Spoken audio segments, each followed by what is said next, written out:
റസൂലുള്ളാഹി സ്വല്ലല്ലാഹു അലൈഹി വസല്ലമയോട് സാദൃശ്യം പുലർത്തിയിരുന്ന, കാണാൻ നബിതങ്ങളെ പോലെ തോന്നിപ്പിച്ചിരുന്ന പ്രധാനപ്പെട്ട 5 പേരുണ്ടായിരുന്നു. അല്ലാമ ഐനി റഹിമഹുല്ല സഹീഹുൽ ബുഖാരിയുടെ ഷറഹിൽ ഉംദത്തുൽ ഖാരിയിൽ അബു അംർ എന്ന് പറഞ്ഞ ആളിൽ നിന്ന് അത് ഉദ്ധരിക്കുന്നുണ്ട്. 5 പേരായിരുന്നു. അവരൊന്ന് ജഅഫർ ബിൻ അബി താലിബ്, ഹസൻ ബിൻ അലി സല്ലല്ലാഹു അലൈഹി വസല്ലമയുടെ കൊച്ചാപ്പ, അബ്ബാസ് റളിയല്ലാഹു അൻഹുവിന്റെ മകൻ ഖുസം, പിന്നെ അബു സുഫിയാൻ ബിൻ ഹാരിസ്, വസായിബ് ബിൻ ഉബൈദ് റളിയല്ലാഹു തആല അൻഹു. ഈ 5 പേരായിരുന്നു കാണാൻ നബിതങ്ങൾ സല്ലല്ലാഹു അലൈഹി വസല്ലമയെ പോലെ തോന്നിപ്പിക്കുന്നവർ, നബിതങ്ങളോട് സാദൃശ്യമാകുന്നവർ.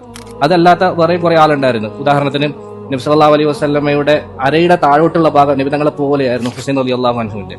അരയുടെ മേലോട്ടുള്ള ഭാഗം ഹസൻ റളിയല്ലാഹു അൻഹു നബിതങ്ങളെ പോലെ കാണാൻ തോന്നിപ്പിക്കുമായിരുന്നു. കഴിഞ്ഞ ആഴ്ച ഫാത്തിമ ബീവിയെ കുറിച്ച് ഐഷ ബീവി പറഞ്ഞത് നമ്മൾ കേട്ടിരുന്നു. കാനത്ത് മിഷ്യതുഹാ മിഷ്യത്തുൻ നബി സല്ലല്ലാഹു അലൈഹി വസല്ലം, അവരുടെ നടത്തം നബി സല്ലല്ലാഹു അലൈഹി വസല്ലമയുടെ നടത്തത്തെ പോലെ ആയിരുന്നു. അതേപോലെ അബ്ദുല്ലാഹി ബിൻ ആമിർ, അനസ് ബിൻ റബീഅ റളിയല്ലാഹു അൻഹു തുടങ്ങിയ സഹാബാക്കളെ കുറിച്ചും നബി സല്ലല്ലാഹു അലൈഹി വസല്ലമയെ പോലെ ആയിരുന്നു എന്നൊക്കെ റിവായത്ത് ചെയ്തിട്ടുണ്ട്. പക്ഷെ എന്നിരുന്നാലും ഇവരുടെയൊക്കെ കൂട്ടത്തിൽ സ്വഭാവത്തിലും അതേപോലെ സൃഷ്ടിപ്പിലും ഏറ്റവും കൂടുതൽ റസൂലുള്ളാഹി സ്വല്ലല്ലാഹു അലൈഹി വസല്ലമയോട് സാദൃശ്യരായിരുന്നവർ ഹസൻ ബിൻ അലി റളിയല്ലാഹു തആല അൻഹു ആയിരുന്നു. അനസ് റളിയല്ലാഹു അൻഹു എപ്പോഴൊക്കെ ഹസൻ റളിയല്ലാഹു അൻഹുവിനെ കാണുമായിരുന്നു അപ്പോഴൊക്കെ ഓടിച്ചെന്ന് കെട്ടിപ്പിടിച്ച് പൊട്ടിക്കരയുമായിരുന്നു. എന്നിട്ട് പ്രകാരം പറയുമായിരുന്നു, ആർക്കെങ്കിലും റസൂലുള്ളാഹി സ്വല്ലല്ലാഹു അലൈഹി വസല്ലമയെ കാണണമെന്ന് ആഗ്രഹമുണ്ടെങ്കിൽ ഫല്യൻദുർ ഇലാ ഹാദാ, ഈ മഹാനവറുകളിലേക്ക് നോക്കിയാൽ മതി കേട്ടോ. കാരണം നബിയെ പോലെ തന്നെയായിരുന്നു സ്വല്ലല്ലാഹു അലൈഹി വസല്ലം ഹസൻ റളിയല്ലാഹു അൻഹു.